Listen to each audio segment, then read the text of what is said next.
Bonjour à tous. Quand on veut dire quelque chose, de se concentrer, de résumer quelque chose, toujours on n'arrive pas jusqu'à la fin.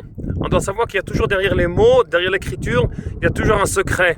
Qu'on ne sait jamais il faut toujours savoir déchiffrer.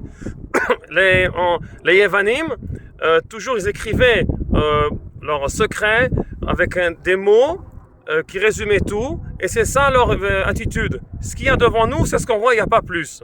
Mais quand on fait ça, ça sort dur. Parce que quand on résume quelque chose avec les mots, ça manque toujours. Ça s'appelait notricon, comme notaire, écrire. Et on nous enseigne notre paracha que Yehuda dit Tzadiki man omar man itztadak. Qu'est-ce qu'on peut dire? On est fautif, mais les initiales de nitztadak, c'est en théorim, gdoshim.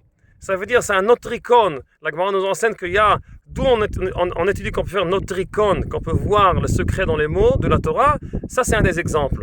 Ça veut dire qu'on prend la réalité, on la déchiffre.